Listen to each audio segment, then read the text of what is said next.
তোমাদের জন্য এই ক্লাসটি খুবই গুরুত্বপূর্ণ হতে চলেছে, কারণ এই ক্লাসে আমরা বাছাই করা সেরা 10টি প্রশ্ন নিয়ে আলোচনা করতে চলেছি, যেগুলি বারংবার তোমাদের প্রিভিয়াস ইয়ার পেপারগুলিতে রিপিট হয়েছে এবং আগামী দিনের জন্য খুবই গুরুত্বপূর্ণ। প্রশ্নগুলি কিভাবে শর্ট ট্রিক সহ কয়েক সেকেন্ডে সলভ করা যায় দেখে নেওয়া যাক।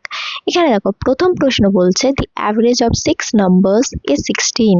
তাহলে 6টা নাম্বার আছে, সেই 6টা নাম্বারের অ্যাভারেজ কত বলছে? অ্যাভারেজ হচ্ছে 16।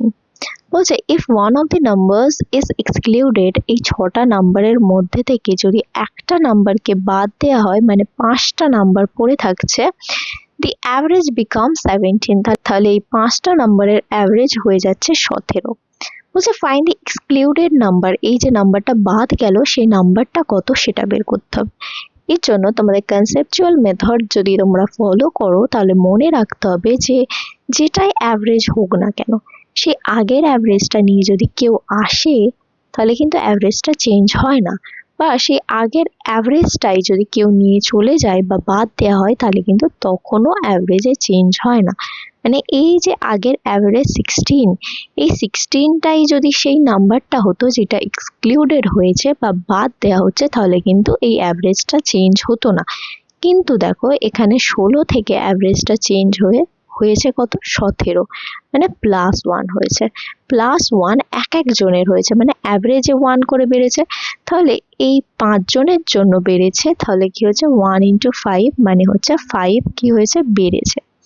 এই 5টা বাড়লো, কেন বাড়লো? বিকজ এই 5টা সে, মানে যে এক্সক্লুডেড হয়েছে বা যে বাদ গেছে, সেই 5টা নিয়ে যায়নি, মানে এই 16-এর থেকে এই 5টা সে কম নিয়ে গেছে। তাহলে 16 - 5 করলে কত হচ্ছে? 11। তাহলে 11 হচ্ছে সেই এক্সক্লুডেড নাম্বারটা। এইভাবে কনসেপ্ট ইউজ করে তোমরা কয়েক সেকেন্ডে দেখা মাত্রই উত্তর দিতে পারবে। আর একটা মেথড যেটা তোমরা অ্যাপ্লাই করতে পারবে, সেটা হচ্ছে মিক্সার অ্যালিগেশন। চলো দেখিনি কিভাবে। আচ্ছা, মিক্সার অ্যালিগেশনে তোমরা সবসময় জেনে থাকবে যে কোনো কিছু অ্যাডিশন হলে আমরা মেনলি ইউজ করি। তা অ্যাডিশন করতে গেলে কমটা দিয়ে শুরু করতে হবে, মানে এই যে 5টা নাম্বার বাদ বাকি পড়ে আছে, তাদের অ্যাভারেজ কত? 17। এর সাথে যদি আর একটা নাম্বার অ্যাড করা হয়, মানে হচ্ছে 5 + 1 কত হয়ে যাচ্ছে? 6। এই 6টা নাম্বার মিলিয়ে, মানে এই টোটাল মিলিয়ে কত হচ্ছে অ্যাভারেজ, সেটা মাঝখানে লিখতে হয় 16। আর এই একটা যেটা এক্সক্লুড হলো সেটা কত জানি না, তাহলে সেটা এখানে x লিখলাম। এবার যে মেথড তোমরা ফলো করো, 17 - 16 করছো, 1 পাচ্ছ। দেখো, যেটা 1 সেটা অ্যাকচুয়ালি 1, মানে যেটা রেশিও সেটাই অ্যাকচুয়াল। তাহলে এই 16-এর থেকে যেহেতু 17টা বড়, তাহলে এক্সটা কি হবে? ছোট। কত ছোট? 5 ছোট। তাহলে 16 - 5 যদি করে দাও, তাহলে এখানে তোমাদের 16 - 5 হবে, যেটা সমান সমান অপশন নাম্বার 3 11। তাহলে এক্সক্লুডেড নাম্বারটা কত হচ্ছে? 11। এইভাবেও তোমরা করতে পারো, যেটা ইজি লাগবে। এই দুটো মেথডের মধ্যে যে কোনো একটা করলেই কয়েক সেকেন্ডে তোমরা কিন্তু উত্তর বের করতে পারবে। নেক্সট প্রশ্ন দেখো, এখানে বলছে if the rate of interest be 16% per annum for the first year, তাহলে প্রথম বছরের জন্য ইন্টারেস্ট কত? 16%, 20% per annum for the second year and 15% per annum for the third year। তাহলে থার্ড ইয়ারের জন্য 15%। Then find the compound interest, তাহলে বের করতে কি বলছে? বের করতে বলছে কম্পাউন্ড ইন্টারেস্ট, মানে সিআই বের করতে হবে। অন ₹15,000, মানে এটা হচ্ছে প্রিন্সিপাল, ফর 3 years, 3 বছরে ইন্টারেস্ট দেওয়া আছে, তাহলে 3 বছরে কম্পাউন্ড ইন্টারেস্টটা বের করতে হবে। আচ্ছা, কম্পাউন্ড ইন্টারেস্টের বেসিক ফর্মুলা আমরা কি জানি? সেটা হচ্ছে অ্যামাউন্ট মাইনাস প্রিন্সিপাল। এটা করলে কি করব? আমরা যেটা পাবো সেটা হচ্ছে কম্পাউন্ড ইন্টারেস্ট। তাহলে অ্যামাউন্টটা কি করে বের করব? দেখো, 15,000 টাকা হচ্ছে প্রিন্সিপাল। এটা দেখো, আমরা না ক্যালকুলেট করে কিভাবে অপশন এলিমিনেট করে শুধুমাত্র একটা বেসিক কনসেপ্ট যেটা হচ্ছে ডিএস এর উপরে আমরা এটা সলভ করব, কিন্তু ক্যালকুলেট করব না। অ্যামাউন্টটা কি হবে? প্রথম বছরে যেহেতু 16% ইন্টারেস্ট, তাহলে 100 টাকায় 16 টাকা ইন্টারেস্ট, মানে 116/100, এটা প্রথম বছরের অ্যামাউন্ট, মাল্টিপ্লাইড বাই সেকেন্ড ইয়ারে 20%, মানে 100-তে 20 টাকা ইন্টারেস্ট। তারপরে 100 + 20, 120 ডিভাইডেড বাই 100 ইন্টু থার্ড ইয়ারে দেখো 15%, মানে হচ্ছে 100 + 15, 115 ডিভাইডেড বাই 100। এটা দেখো 3 বছর পরে অ্যামাউন্ট। মাইনাস কত, প্রিন্সিপাল যেটা হচ্ছে 15,000। এটা সমান সমান কি হবে, আমাদের আনসার যেটা হচ্ছে কম্পাউন্ড ইন্টারেস্ট। কিন্তু আমরা এটা ক্যালকুলেট করব না, কি করব, আমরা ডিজিট সাম অ্যাপ্লাই করব। এখানে 5 + 1 6, এখানে দেখো 6 7 8, এখানে দেখো 3, এখানে দেখো 7। তাহলে এখানে যদি আমরা এটা ডিজিট সাম করি, দেখো সবগুলোতে মাল্টিপ্লিকেশন আছে, শুধু যদি 6 আর 3 কে গুণ করি, 6 3 আর 18, মানে হচ্ছে 8 + 1 9, 9 ইন্টু যা কিছুই করো না কেন 9ই থাকবে। তাহলে এখানে ডিজিট সাম ডিরেক্টলি আমরা কি লিখবো, 9 মাইনাস এখানে দেখো 5 + 1 6, মানে কি হচ্ছে 3, মানে যে কম্পাউন্ড ইন্টারেস্ট আসবে তার ডিজিট সাম কত হবে, 3। এবার আমরা অপশন চেক করব কোনটা ডিজিট সাম 3 আছে। এখানে দেখো 8 + 1 9, মানে এখানে ডিএস কত 2। এখানে দেখো 9 কেটে দাও, 2 + 1 কত হচ্ছে 3, মানে এটা আনসার হতে পারে। তার আগে অন্য অপশনগুলো চেক করে নেওয়া যাক। 8 + 1 9 কেটে দাও, তাহলে এখানে 5, এখানে 9 কেটে দাও, মানে হচ্ছে এখানে 6। দেখো সবগুলো ডিজিট সাম আলাদা অপশনগুলোর, আর একটা মাত্র অপশন আছে অপশন 2, যেটা হচ্ছে 3। তাই ডিরেক্টলি আমরা আনসার মার্ক করব, যেটা হচ্ছে অপশন নাম্বার 2। চলো নেক্সট প্রশ্ন দেখা যাক। নেক্সট প্রশ্ন দেখা যাক কিভাবে আমরা ইজিলি সলভ করব এক্সামে। এখানে দেখো বলা হচ্ছে a book is sold for rupees এত, তাহলে এটা কি selling price, after allowing a discount of 26% on mark price. তাহলে মার্ক প্রাইস এর উপরে 26 টাকা ডিসকাউন্ট দেওয়া হচ্ছে। বলছে find the mark price of the book, তাহলে বইটার মার্ক প্রাইস বের করতে বলেছে। আচ্ছা, আমরা মার্ক প্রাইসের উপরে ডিসকাউন্ট দিই, মানে মার্ক প্রাইসটা যদি 100 হয়, এখানে 26% ছাড় দিচ্ছে, মানে 100-তে 26 টাকা ছাড় দিচ্ছে, তাহলে 100 - 26 কত হয়ে যায়, 74। আর মার্ক প্রাইস মাইনাস ডিসকাউন্ট যখনই করো তখন কি হয় সেটা বেরোয় এসপি। তাহলে এটা কি বেরোলো, এসপি বা সেলিং প্রাইস। তাহলে এটা যদি মার্ক প্রাইস হয়, এটা সেলিং প্রাইস, তাহলে মার্ক প্রাইস আর সেলিং প্রাইসের আমরা রেশিও পেয়ে গেলাম। এবার বলছে সেলিং প্রাইসটা 74 না, অ্যাকচুয়াল ভ্যালু কি 1554, মানে আমার যেহেতু মার্ক প্রাইসে নিয়ে যেতে হবে, তাহলে মার্ক প্রাইস দিয়ে সবসময় মাল্টিপ্লাই করব, যেটাতে নিয়ে যেতে হবে, আর 74-এ আছে 74 দিয়ে কি করব, ডিভাইড করব, কারণ এটা সেলিং প্রাইস দিয়ে ভাগ করলাম যেটা রেশিওতে, আর মার্ক প্রাইসে নিয়ে গেলাম। এবার এখানে কেউ সলভ করতে যেও না, সলভ করলেও দেখো 7 2s আর দেখো 14 এর কাছাকাছি যাচ্ছ, 4 1s আর 4, ডিরেক্টলি মার্ক করতে পারবে অপশন নাম্বার 2। এবার ক্যালকুলেশন যদি তোমরা না পারো কিভাবে করবে, দেখো 7 + 4 মানে হচ্ছে 11, মানে হচ্ছে 2, এখানে ডিএস হচ্ছে কত বা ডিজিট সাম হচ্ছে 2, 2 যখনই হয় 5 দিয়ে মাল্টিপ্লাই করতে হয় উপর নিচে, এখানেও 5 দিয়ে মাল্টিপ্লাই করব। এবার দেখো 5 + 4 মানে হচ্ছে 9, 5 + 1 মানে হচ্ছে 6, তাহলে 6, এখানে 1 × 5 মানে হচ্ছে 6 × 5 মানে হচ্ছে 30, ডিএস কত হয়ে যাবে 3। তাহলে কোন অপশনে 3 আছে দেখবো। দেখো এখানে 8 + 1 9, এখানে দেখো 9, তার মানে এখানে ডিএস 0 বা 9 হচ্ছে, এটা তোমাদের আনসার হবে না। এখানে দেখো 2 + 1 3 হচ্ছে, মানে এটা আনসার হতে পারে। এখানে দেখো 7 + 1 মানে 8 + 1 9, মানে হচ্ছে 4 হচ্ছে এখানে ডিএস। এখানে দেখো 2, তাহলে এই যে ডিএস দেখলে সবগুলো দেখো ডিফারেন্ট আছে, আর অপশন নাম্বার 2 একটাই আছে যেটা 3, তাহলে অপশন নাম্বার 2 কারেক্ট আনসার হয়ে যাবে। এভাবে ডিরেক্টলি তোমরা আনসারটা মার্ক করতে পারবে। চলো নেক্সট প্রশ্ন দেখা যাক। পরবর্তী প্রশ্ন দেখো একটা টাইম অ্যান্ড ওয়ার্কের অঙ্ক, এটাও কিভাবে আমরা শর্টকাটে কয়েক সেকেন্ডে করে নিতে পারি চলো দেখে নিই। এখানে বলছে A and B alone can complete a piece of work in 4 and 9 days respectively। একটা পার্টিকুলার কাজ যদি A একা একা করে, মানে A একা করছে, তখন এর টাইম কত লাগছে, 4 দিন। আর সেই একই কাজ যদি B একা একা করে, তাহলে B এর টাইম কত লাগছে, বলছে 9 দিন। বলছে in how many days they will complete the work or work will be completed if they both work on alternate day, মানে alternate day তে কাজ করবে starting with B, মানে প্রথম দিন B এলে পরের দিন A আসবে, আবার B আসবে, আবার A আসবে, এরকম alternate days, মানে একদিন ছাড়া ছাড়া কাজটা হবে। স্টার্ট কে করবে, B। তাহলে কাজটা কতদিনে কমপ্লিট হবে জিজ্ঞাসা করা হয়েছে। তাহলে কাজটা কত, আমরা কি করব, এই 4 আর 9 যে টাইমটা আছে সেটার এলসিএম নিয়ে নেবো, তাহলে কাটাকুটিটা আমাদের ইজি হবে, আর কোনো ফ্র্যাকশনে উত্তর আসবে না বা ক্যালকুলেটিভ হবে না।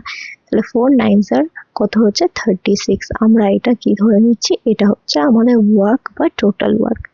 ওয়ার্ক যদি এটা হয়, তাহলে এফিসিয়েন্সি কিভাবে বের করবো, আমরা যেহেতু জানি ওয়ার্ক ইকুয়াল টু কি টাইম ইন্টু এফিসিয়েন্সি, তাহলে ওয়ার্ককে যদি আমরা টাইম দিয়ে ভাগ করে দিই তাহলে এফিসিয়েন্সি পাবো। তাহলে 36/4 করলে কত হচ্ছে 9, মানে এ করতে পারবে 9 ইউনিট পার ডে, একদিনে 9 ইউনিট কাজ করবে। আর এখানে 36/9 করলে 4, মানে বি করতে পারবে 4 ইউনিট পার ডে। তাহলে এতগুলো কাজ এরা করতে পারছে একটা দিনে। এবার according to the question, B যদি প্রথম দিন আসে, মানে একদিনে প্রথম দিনে বি কতগুলো কাজ করবে? 4টে। তার পরের দিন কি করছে? এ আসছে, মানে 9টা কাজ করছে। মানে এই যে দুদিন কাজ হলো ওদের দুজনের মিলিয়ে, টোটাল কতগুলো কাজ হলো? 13 ইউনিট কাজ হলো। এই 13 ইউনিট কিন্তু দুদিনে হলো। প্রথম দিন কে এলো? বি, পরের দিন কে এলো? এ। এটা কিন্তু তোমাদেরকে বুঝতে হবে। এবার দেখো কাজ আমার 13 না, কাজ কত? 36 ইউনিট কাজ। 36, তাহলে 36 বা 36 এর কম যদি আমরা 13 এর মাল্টিপল দেখি, তাহলে কি দিয়ে মাল্টিপ্লাই করতে হবে? 2 দিয়ে। তাহলে 26 হবে। 3 দিয়ে মাল্টিপ্লাই করলে 39, বেশি কাজ হয়ে যাচ্ছে। 13 2s কত হচ্ছে? 26। আর এইদিকে ডেজ কত আসবে? ডেজ হয়ে যাবে 2 × 2 মানে 4। তাহলে 4 দিনে ওরা 26টা কাজ করে ফেলবে।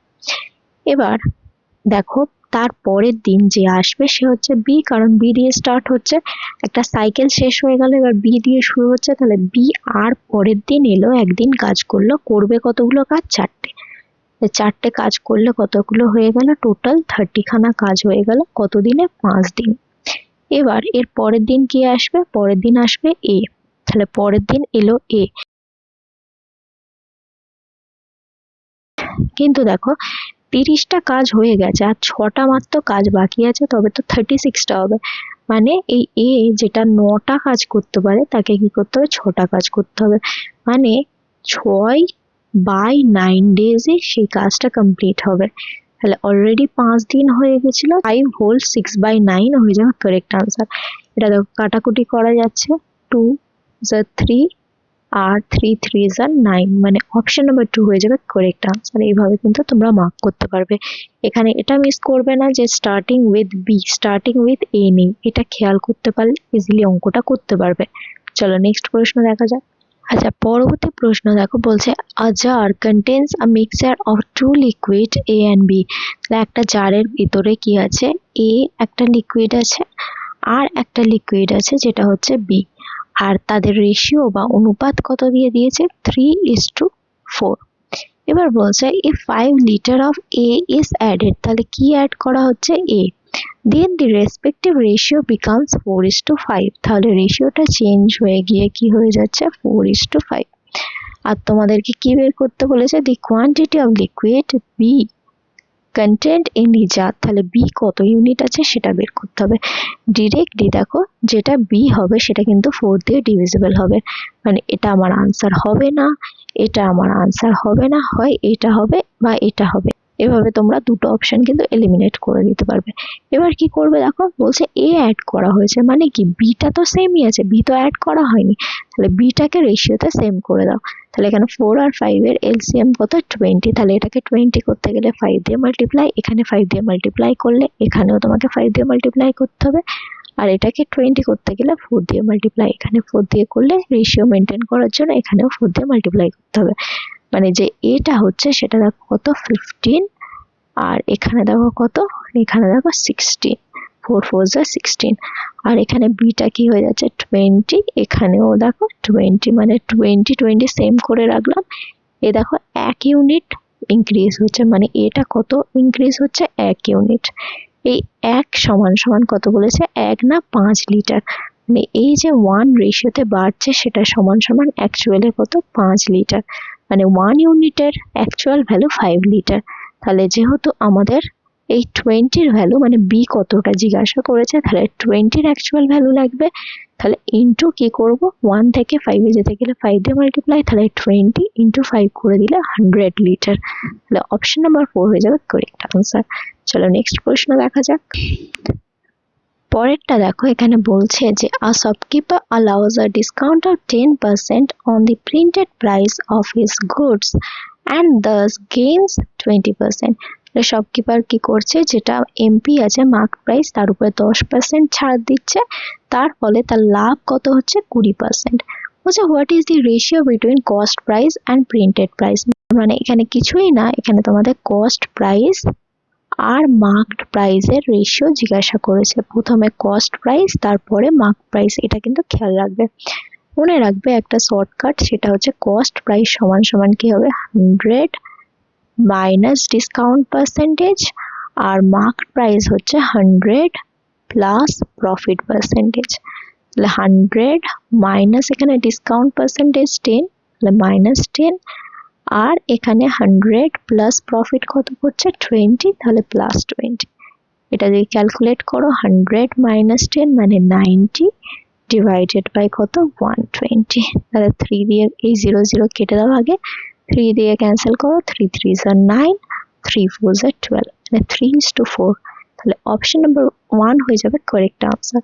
চলো নেক্সট প্রশ্ন দেখা যাক। পরের প্রশ্নটা দেখো, এখানে বলছে মোনা পারচেসড, মানে মোনা কিনেছিল 2 হ্যান্ড ব্যাগস, দুটো ব্যাগ কিনেছে ফর ₹15,000 ইচ। তাহলে কি হচ্ছে, দুটো ব্যাগের যে কস্ট প্রাইস সেটা কিন্তু সেম, কস্ট প্রাইসটা কি সেম আছে, এটা কিন্তু খেয়াল করবে। এবার বলছে C sold this bags gaining 8% on one bag, মানে যখন বিক্রি করছে তখন একটা ব্যাগে কি হচ্ছে 8% প্রফিট হচ্ছে, আর বলছে লস অফ 4%, আর একটা ব্যাগে বলছে 4% লস হচ্ছে অন দি আদার। বলছে find her gain or loss percentage in the whole transaction, যে টোটাল ট্রানজাকশনটা হলো সেখানে কত লাভ বা লস হলো সেটা বের করতে হবে। যদি এসপি সেম থাকতো, তোমরা যেটা এখানে ভুল করবে সেটা হচ্ছে এসপি যদি সেম থাকতো তাহলে তোমরা 8 মাইনাস 4 মাইনাস 8 ইন্টু 4/100 যেটা করো সেটা কিন্তু অ্যাপ্লাই করতে পারতে, যদি এটা এসপি সেম থাকতো সেই ক্ষেত্রে হবে। কিন্তু এখানে কি আছে, সিপি সেম আছে, তার জন্য কি করবে, সিপিটা যেহেতু সব কটা ক্ষেত্রে সেম, আমরা সিপিটা ধরে নিচ্ছি 100। 100 যদি ধরি তাহলে এসপি প্রথম কেসে কি হচ্ছে, লাভ হচ্ছে মানে 8%, তাহলে 100 প্লাস 8 মানে 108। সেকেন্ড কেসেও যেহেতু সিপি সেম 100 ধরো, লস হচ্ছে 4%, মানে 100 দিয়ে 4 লস, 100 মাইনাস 4 মানে 96। এবার এটাকে যোগ করে নাও, তাহলে টোটাল কস্ট প্রাইস কত হয়ে যাচ্ছে 200, আর এদিকে যোগ করলে হচ্ছে কত 4204। তাহলে এটা হচ্ছে সিপি আর এসপি রেশিও। তাহলে এই রেশিওটা বের করে নাও। এটা দেখো 2 দিয়ে ক্যান্সেল করলে এটা 100 হচ্ছে, আর এটা দেখো 2 দিয়ে কাটলে 102 হচ্ছে। এটা 100 রাখলে ইজিলি কি হচ্ছে, 100 এর উপরে 2 টাকা প্রফিট হচ্ছে, মানে 2%। ডিরেক্টলি তোমরা অপশন নাম্বার 2 মার্ক করতে পারবে, বা এখান থেকেও ডিরেক্টলি গ্যাপ বের করো 4/200 ইন্টু 100 করলে সেক্ষেত্রেও তোমরা 2% কারেক্ট আনসার পাবে। এইভাবে এটা করতে হবে। চলো নেক্সট প্রশ্ন দেখা যাক। এখানে বলছে distance of a chord A B from the centre of a circle is 6 centimetre. বলছে এই সেন্টার থেকে যদি একটা কর্ড ড্র করি, এটা যদি একটা কর্ড হয়, তাহলে এই সেন্টার থেকে আমরা যদি এই কর্ডের উপরে একটা লাইন টানি, এই যে ডিস্টেন্সটা, এই ডিস্টেন্সটা কত বলে দিয়েছে, এই ডিস্টেন্সটা বলে দিয়েছে 6 সেন্টিমিটার। আমরা সবসময় জানি সেন্টার থেকে কর্ডের উপরে কোনো লাইন হলে সেটা পারপেন্ডিকুলার হয়, আর এই কর্ডটাকে দুটো ইকুয়াল পার্টে ভাগ করে, এটা হলো। এবার বলছে যে if the diameter of the circle is 20 centimetre, ভালো করে লক্ষ্য করো, যদি ডায়ামিটারটা 20 সেন্টিমিটার হয় তাহলে রেডিয়াস মানে সেন্টার থেকে এই পর্যন্ত এটা ডায়ামিটারের হাফ, এটা কত হবে 20/2 মানে হচ্ছে 10 সেন্টিমিটার। এটা কত হয়ে গেল 10 সেন্টিমিটার। এবার দেখো এটা একটা রাইট অ্যাঙ্গেল ট্রায়াঙ্গেল, মানে তোমরা ট্রিপলেট অ্যাপ্লাই করতে পারবে। এখানে দেখো 3 4 5 একটু অবজার্ভ করলেই বুঝতে পারবে ট্রিপলেটটা অ্যাপ্লাই হয়েছে। 3 2s are 6, 5 2s are 10, এটা হচ্ছে হাইপোটেনিয়াস, তাহলে 4 2s are এখান থেকে এইটুখানি কত হয়ে যাবে 8। তাহলে এটা যদি 8 হয়, এটাও কি হবে 8। তাহলে পুরো কর্ডটা কত, পুরো কর্ডটা হচ্ছে তোমার 8 2s are 16, তাহলে এটা কত 16। এবার কর্ডটার নাম কিন্তু কি ছিল, এবি, এটা কিন্তু খেয়াল করবে, কর্ডটার নাম দিয়ে দিয়েছিল এবি। এবার বলছে the sum of the radius আর রেডিয়াস কত 10, এটার সাথে কি যোগ করতে বলেছে, এটার সাথে length of the chord AB, মানে এই AB কর্ডটা 16 যোগ করলে কত হবে, তাহলে এটা অ্যাড করলে 26, মানে অপশন নাম্বার 2 হয়ে যাচ্ছে কারেক্ট আনসার। চলো নেক্সট প্রশ্ন দেখা যাক। বলছে ইফ এই নাম্বারটা ইজ ডিভিজিবল বাই 9, মানে 9 দিয়ে যদি ভাগ হয় দেন দি ভ্যালু অফ x, তাহলে xটা কত।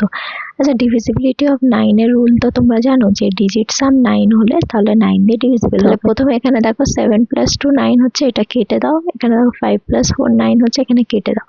এখানে দেখো 1 পড়ে আছে, তাহলে 1 এর সাথে কি অ্যাড করবে যে 9 হয়, তাহলে এটা কি হবে 8, 8 + 1 9 হবে। তাহলে দেখো অপশন নাম্বার 4 হয়ে যাবে কারেক্ট আনসার। চলো নেক্সট প্রশ্ন দেখা যাক।